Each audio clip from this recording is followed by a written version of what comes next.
First ever factory outlet, Mukunda Jewelries, KPHP, Somajigoda, Kottapet, Khammam. నమస్తే రమగారు. నమస్తే జయ. రమగారు, సోమవారం నుంచి ఆదివారం వరకు ఒక్కో రోజు ఒక్కో దేవుడికి మనం కేటాయించాం. సోమవారం శివుడు, మంగళవారం ఆంజనేయ స్వామి, ఇట్లా కదా. అసలు ఈ పద్ధతి ఏంటండి, ఎలా వచ్చింది? ఇంతకు ముందు కూడా ఇలానే ఉండేదంటారా?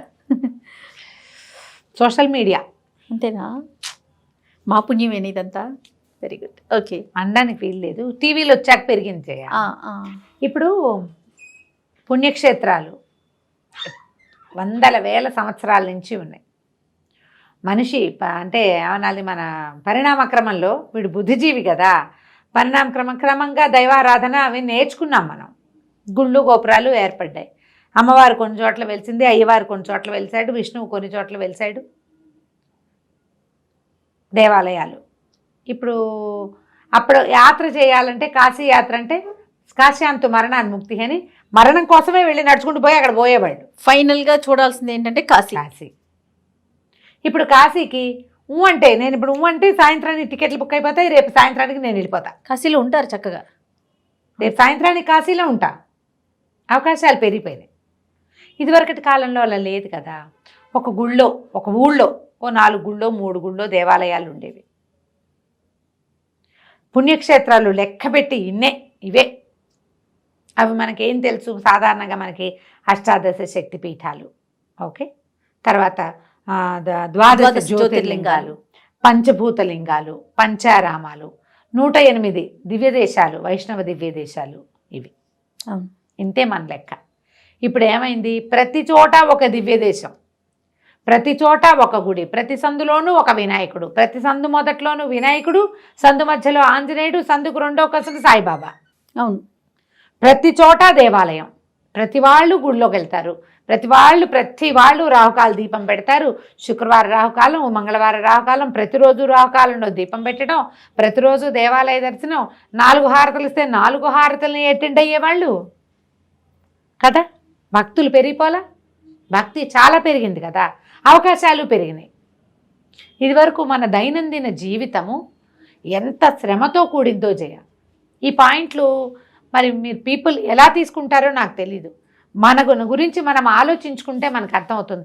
ఇప్పుడు లేటెస్ట్గా నీ ఏజ్ పిల్లలకు కూడా తెలియదు జయ, 50+ వాళ్ళకి అర్థమవుతుంది. పల్లెటూరు జీవన విధానం చూసుకున్న వాళ్ళకి, ఇదివరకంటే చిన్న టౌన్లు, ఇప్పుడు సిటీస్లో 50 ఏళ్ళ నుంచి కొంచెం స్పీడ్ లైఫ్ ఉంది. పైగా మనకి 200 సంవత్సరాలు ఆంగ్లేయులు పరిపాలించారు మన.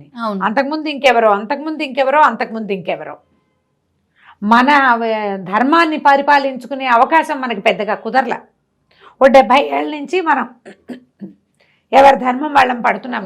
మనం ఒక 70 ఏళ్ళ నుంచే కదా మన ధర్మ పాలన మొదలు పెట్టుకున్నాం సజావుగా. అంతకుముందు దేవాలయానికి వెళ్ళడానికి కూడా పన్నులు కట్టామమ్మా, కట్టాం. మీరు చరిత్ర చూడండి, యాత్రకి పన్ను ఉండేది ఒక కాలంలో. దేవాలయాలకి వాటికి జనాలు గుమిగూడడానికి వీలేదు. ఆంగ్లేయుల కాలంలో ఫ్రీడమే లేదు. ఆంగ్లేయుల ముందు యాత్ర పన్ను ఉండేది, అన్ని పన్నులే. పైగా దైనందిన జీవితం ఎంత కష్టసాధ్యమైంది. ఈ ధాన్యాలు అవి తెచ్చటం, తీసుకురావటం ఏంటి, దంచటం, కడగటం, చెరుక్కోవటం, వాటిని వండుకోవటం, పొయ్యిలు.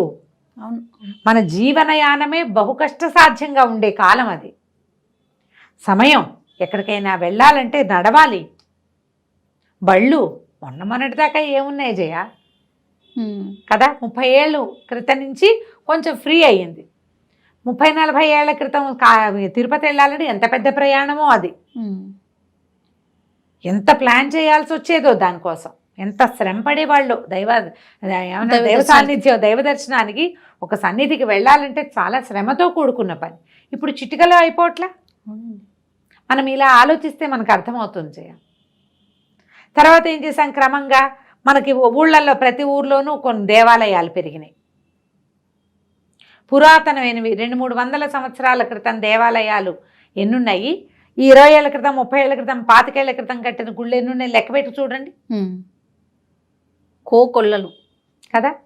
షాపింగ్ కాంప్లెక్స్ లాగా టెంపుల్స్ వచ్చేసినాయి. అవునండి, కాంప్లెక్స్ ఆఫ్ టెంపుల్స్. గోల్డ్ అంతా ఒక పెద్ద గ్రూప్ ఆఫ్ టెంపుల్స్. అందులోనే అయ్యవారు మనం ఎవరెవరికి ఏ ఏ ఇష్టదైవం ఉంటే ఇష్టదైవాలు ఇదివరకు కూడా ఉన్నారు. ఇష్టదైవ సాన్నిధ్యము సన్నిధులు ఇప్పుడు పెరిగినాయి. మామూలుగానే మనకు చెప్పుకుంటాం, సోమవారం నాడు శివారాధన చేయాలి, మంగళవారం నాడు ఆంజనేయ ఆరాధన, బుధవారం నాడు ఎవరికి ఆరాధన చేయాలో నాకు తెలియదు, మొన్నే చెప్పారు. అయ్యప్ప స్వామికి బుధేట, అయ్యప్పకి బుధేట, మన వినాయకుడికి బుధవారమేట. మా వాళ్ళకి ఏదో జ్యోతిష్యం చూపిస్తే బుధవారం నాడు వెంకటేశ్వర స్వామికి దేవాలయంలో ప్రదక్షిణాలు చేయమని చెప్పారు. మరి గురువారం దత్తాత్రేయుల వారు, ఇప్పుడు సాయిబాబా గారు ఉన్నారు, బాబా గారులు ఉన్నారు కదా. శుక్రవారం మనకి తెలిసిందే అమ్మవారు లేదా లక్ష్మీదేవి. శనివారం కలవు వెంకటనాయక ఉన్నాడు మనకి పెద్ద ఆయన. ఆదివారం సూర్యారాధన. ఇవి ఇది వరకు కూడా చేసేవాళ్ళు. ఎవరింట్లో వాళ్ళు ఆరాధించుకునే వాళ్ళమ్మా. సాధారణంగా ప్రత్యక్ష నారాయణమూర్తికి దండం పెట్టుకోవటమే సాధారణ ప్రజలంతా చేసేవాళ్ళు. గుళ్ళల్లోకి అందరూ వెళ్ళే అవకాశం లేని రోజులు మనకు తెలుసు కదా చరిత్ర ప్రకారం. అవునండి, తెలుసు కదా. నేను అవేం పేర్లు ఎత్తట్లా, మీరు తెలుసుకోండి. అవును, అందరూ గురి ప్రవేశం చేసే అవకాశమే లేని కాలం కూడా చాలా ఉంది. ఇప్పుడు అన్ని అవకాశాలు వచ్చినాయి, అందరికీ వచ్చినాయి. అన్ని చోట్ల దేవాలయాలు వచ్చినాయి, అన్ని చోట్ల దానికి వెళ్ళినట్టే దీనికి వెళ్ళచ్చు. టెంపుల్కి వెళ్తే భక్తి ముక్తని అదని ఇదని అదేదో పూజించుకోవచ్చని భక్తితోటి కొంతమంది, ఇది చేస్తే ఏదో బెనిఫిట్ వస్తుందని కొంతమంది, జాతకాలు చూపించుకోవటం, జాతకం ప్రకారం చేయటం. నిజానికి శాస్త్రానికి చాలా నమ్మిక ఉన్న రోజుల్లో జాతకాలు చూపించుకునే జనం తక్కువ ఉండేవాళ్ళు. భగవంతుడి మీద విపరీతమైన విశ్వాసము పాపభీతి ఉన్న రోజుల్లో ఇన్ని దైవ దర్శనాలు చేయగలిగే అవకాశం ఉండేది కాదు. ఇప్పుడు మనకి పాపభీతి లేదు, ప్రతిదాన్ని ప్రశ్నించే గుణం. శాస్త్రాలు తప్పంటాం, సైన్సే మనకి దేవుడు. కానీ దేవాలయాలు ఎప్పుడు కిక్కిరిసే ఉంటాయి. అన్ని యాత్రా స్థలాల్లోనూ జనం ఉంటారు. ట్రావెలర్స్, ఈ యాత్రా ట్రావెల్స్ విపరీతంగా పెరిగినాయి. అవునండి, గుడికి వెళ్ళేవాడు వాళ్ళు వెళ్తూనే ఉంటారు. సైన్స్ ఇంత అభివృద్ధి అయిన రోజుల్లో దేవాలయాలు ఖాళీ అయిపోవట్లేదే. దీనికి మరి సోషల్ మీడియా ఏ కారణాన్ని ఒప్పుకోవాలి కదా నువ్వు. అంటే ప్రతి క్షేత్రం యొక్క పూర్తి వివరాలు తెలుస్తున్నాయి, వెళ్ళడానికి అవకాశం, అది చూడడం వల్ల మనకు వచ్చే బెనిఫిట్. అది కాకుండా ఎక్కడికైనా కొత్త ప్లేస్కి వెళ్ళాలి, ఈ మొనాటనీ నుంచి తప్పించుకోవాలి అన్న దాంతో దైవ దర్శనాలకు వెళ్ళే వాళ్ళు కూడా భక్తితో వెళ్ళే వాళ్ళు ఉంటారు, ప్లేస్ని చూడడానికి వెళ్ళే వాళ్ళు ఉంటారు. అవకాశాలు పెరిగినాయి కాబట్టి మనం ధారాళంగా దాంతోపాటు శుక్రవారం అమ్మవారి దర్శనం చేస్తే మంచిది. మనసందులో ఉన్న అమ్మవారినైనా చూద్దాం, అక్కడికైనా వెళ్ళొచ్చు కదా. ఈ అష్టాదశ జాతులు శక్తిపీఠాలు కాకుండా మొత్తం భారతదేశం అంతా 52 క్షేత్రాలు ఉన్నాయి. ఒకటో రెండో పాకిస్తాన్లో కూడా ఉన్నాయి, అవి కూడా చూడడానికి వెళ్తున్నారు జనం. అవును, ట్రావెలింగ్ అవకాశం పెరిగింది కదా విపరీతంగా. రమ్మగారు, ఇందులో అక్కడ వాతావరణ పరిస్థితులు, అక్కడ ఫుడ్ ఎలా ఉంటుంది, ఎక్కడ దిగాలి, ఎయిర్పోర్ట్ లో వెళ్ళాలా, ట్రైన్ లో వెళ్ళాలా, బస్సులో వెళ్ళాలా, ఎన్ని సైట్స్ పూర్తిగా అన్ని వివరాలు తెలిసిపోతాయి, ఎన్ని అవకాశాలు వచ్చినాయి. ఆర్పడే వీడు, షణ్ముఖ క్షేత్రాలు, అసలు ఆర్పడే వీడు మొత్తం చూడడం అనేది తమిళియన్స్కే సాధ్యపడేది కాదు ఇదివరకటి కాలంలో. ఇప్పుడు మనం కూడా చూసేస్తున్నాం ఆర్పడే వీడి కదా. శుభ్రంగా సుబ్రహ్మణ్య క్షేత్రాలన్నీ చూసేసేయచ్చు, అష్టాదశ శక్తిపీఠాలు చూడొచ్చు. శక్తిపీఠాలు చూసి ఒక ఆవిడ, మన పేరు మర్చిపోయిన, రమాసాండ్ ఢిల్లీ గారు, నమామి మాత్రం అని ఒక పుస్తకం రాశారు, నాకు పంపించారు. మన బుక్ ఫేర్లో కూడా వారు కూడా కనిపించారు. ఓకే, మొత్తం 18 క్షేత్రాలు చూసి వాటి మీద చక్కగా ఎట్లా అమ్మవారి దర్శనం ఆమె ఎట్లా చేయగలిగారు అవి చూస్తాం. మన గెస్టే లక్ష్మి గారు, పిఎస్ఎం లక్ష్మి గారు. అవునండి, ఆవిడ అసలు ఎన్ని యాత్రా క్షేత్రాలకు వెళ్ళారో, ఎన్ని వెళ్ళిన ప్రతి క్షేత్రం గురించి చక్కగా ఎలా వెళ్ళాలో కూడా.